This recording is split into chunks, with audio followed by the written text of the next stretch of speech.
Microsoft announced a change in the Office 365 licensing. Would you like to know more? Welcome to the Birac IT podcast.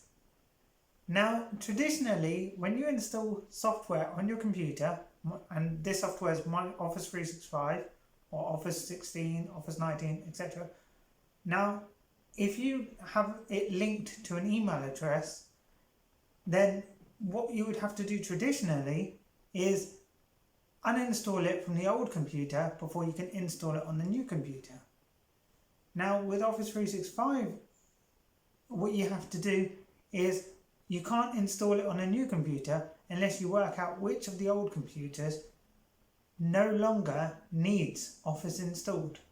Now that's great if you've got access to the computer, but if you haven't, you then have to work out which computer do I need to remove this from.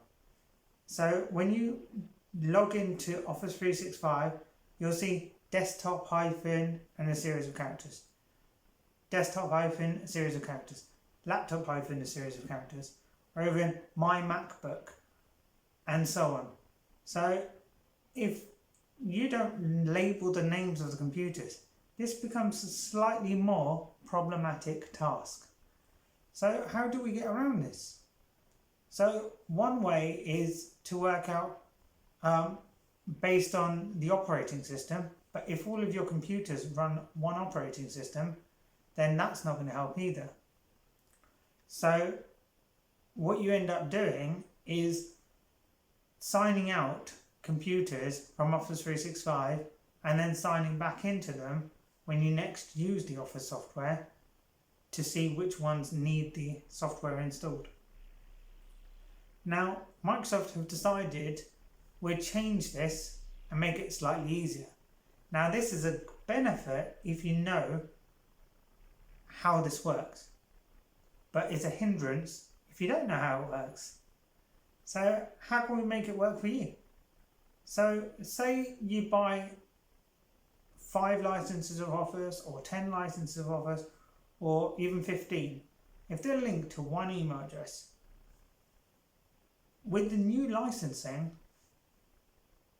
as soon as you get to your limit, say 5 computers, and you then want to install it on a new computer, knowing that it's not installed on 5 computers, what Microsoft will do is they will automatically sign you out of the first computer.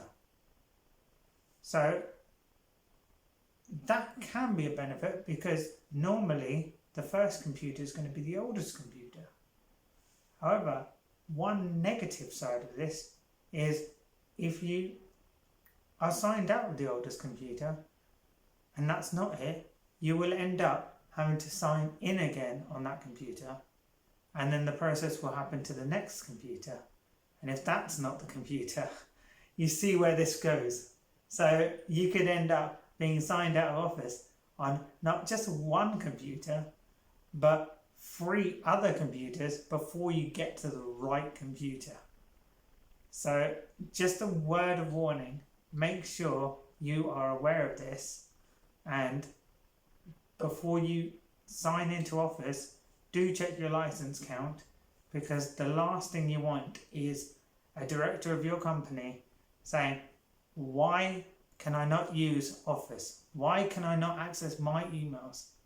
And you do not want to be on the receiving end saying, because we signed a new computer in and it was unfortunately your computer.